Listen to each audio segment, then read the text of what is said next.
Hello అండి, Biba Sona homely kitchen షార్ట్స్కు స్వాగతం అండి.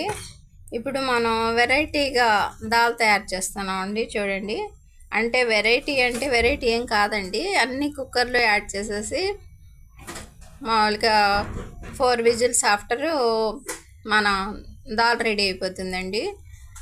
2 కప్పులు కందిపప్పు, ఒక 2 పచ్చిమిర్చి, ఒక పెద్ద సైజు టమాటా, ఉప్పు, పసుపు, కారం, చింతపండు, ఇక మామూలుగా పోపు పెట్టడం కోసం 2 చెన్నుల్లిపాయ రేఖలు, కొన్ని పెద్దల్లిపాయ రేఖలు, కొద్దిగా ఆయిల్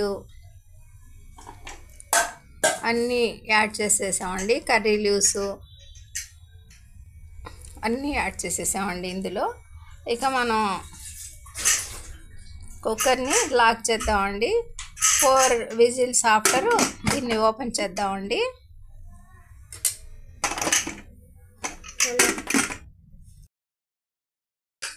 చూస్తున్నారు కదండి, మనం కుక్కర్ ఓపెన్ చేసామండి. ఈ విధంగా అన్నీ చక్కగా బాగా కుక్ అయిపోయాయండి.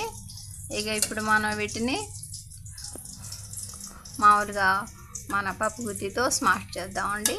ఇక పోపు పెట్టేది ఏం లేదు కదండి, అందువల్ల మామూలుగా ఇక మెత్తగా స్మాష్ చేసేసి వేరే కంటైనర్లో యాడ్ చేసుకోవటమేనండి. చూస్తున్నారు కదా, మా ఈ చిన్ని వీడియో నచ్చితే బీబీ షఫికా సోనా హోమ్లీ కిచెన్ షార్ట్స్ని లైక్ చేయండి, షేర్ చేయండి, సబ్స్క్రైబ్ చేయండి. బై అండి.